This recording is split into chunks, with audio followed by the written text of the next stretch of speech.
നമസ്കാരം. പുതിയ UDF സർക്കാർ അധികാരമേറ്റിട്ട് വെറും ഒരു മാസമാകുന്നതേ ഉള്ളൂ. പക്ഷേ തോറ്റു തൊപ്പിയിട്ട കമ്മ്യൂണിസ്റ്റ് നേതാക്കൾക്ക് ഇപ്പോഴും ഭരണം പോയതിന്റെ ആ ഒരു സങ്കടം അങ്ങ് മാറിയിട്ടില്ല. ഓരോ ദിവസവും എന്തെങ്കിലുമൊക്കെ പുതിയ പ്രസ്താവനകൾ സഖാക്കൾ ഇറക്കി പുതിയ VD സതീശൻ സർക്കാരിനെ കടന്നാക്രമിക്കാനും ഈ നാട് ഭരിക്കാൻ സമ്മതിക്കാതിരിക്കാനുമാണ് ഇവർ നോക്കുന്നത്.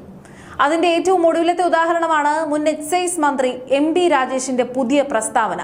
ഉമ്മൻചാണ്ടി സർക്കാർ ബാറുകൾ പൂട്ടിയത് വെറും വാട്സപ്പ് യൂണിവേഴ്സിറ്റി കഥ മാത്രമാണെന്നാണ് രാജേഷ് മാധ്യമങ്ങൾക്ക് മുന്നിൽ വന്നിരുന്ന് തട്ടിവിടുന്നത്. ഈ നാട്ടിലെ യഥാർത്ഥ വാട്സപ്പ് യൂണിവേഴ്സിറ്റിയിൽ നിന്ന് ഡബിൾ PhD എടുത്തിറങ്ങിയത് ആരൊക്കെയാണെന്ന് ഈ നാട്ടിലെ കൊച്ചുകുട്ടികൾക്ക് വരെ നന്നായി അറിയാം. MB രാജേഷ്, M സ്വരാജ്, ചിന്ത ജെറോം, പിന്നെ AA റഹീം. വെറുതെ അല്ല ജനങ്ങൾ വോട്ട് ചെയ്ത് വീട്ടിലിരുത്തിയത്. ഇടതുപക്ഷ സർക്കാർ ഭരിച്ച ആ കഴിഞ്ഞ 10 വർഷക്കാലം തന്നെയാണ് കേരള ചരിത്രത്തിലെ ഏറ്റവും കൂടുതൽ ബാറുകൾക്ക് വാരിക്കോരി ലൈസൻസ് കൊടുത്തതും പൂട്ടിപ്പോയ ബാറുകൾ വരെ ഇരട്ടിയായി തുറന്നു നൽകിയതും.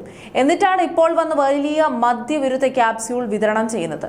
കഴിഞ്ഞ ദിവസം നിയമസഭയിൽ പ്രതിപക്ഷം മദ്യനയത്തെക്കുറിച്ച് വലിയ തോതിൽ ആരോപണം ഉന്നയിച്ചപ്പോൾ മുഖ്യമന്ത്രി VD സതീശൻ സഭയിൽ നൽകിയ മറുപടി കേട്ട് കമ്മ്യൂണിസ്റ്റ് നിരയാകെ വായടച്ചു പോയതാണ്.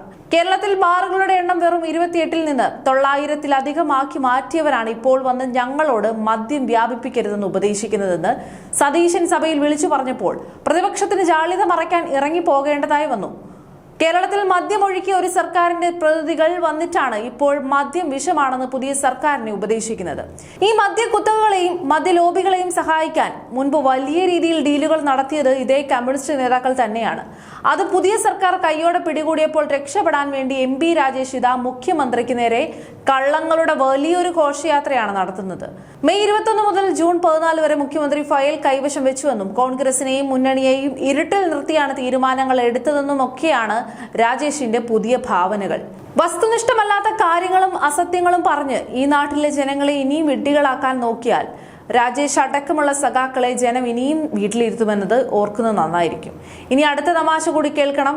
MV ഗോവിന്ദൻ മുൻപ് എക്സൈസ് മന്ത്രിയായിരുന്ന കാലത്താണ് മദ്യത്തിന് നികുതി കുറയ്ക്കാനുള്ള ഫയൽ നീക്കങ്ങൾ തുടങ്ങിയതെന്ന് മുഖ്യമന്ത്രി സഭയിൽ പറഞ്ഞത് പച്ചക്കള്ളമാണെന്നാണ് രാജേഷ് ആരോപിക്കുന്നത്.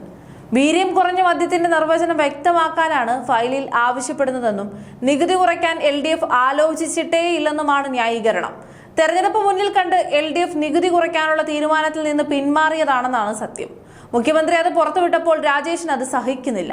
ഇതിന്റെ പേരിൽ മുഖ്യമന്ത്രി മാപ്പ് പറയണം പോലും.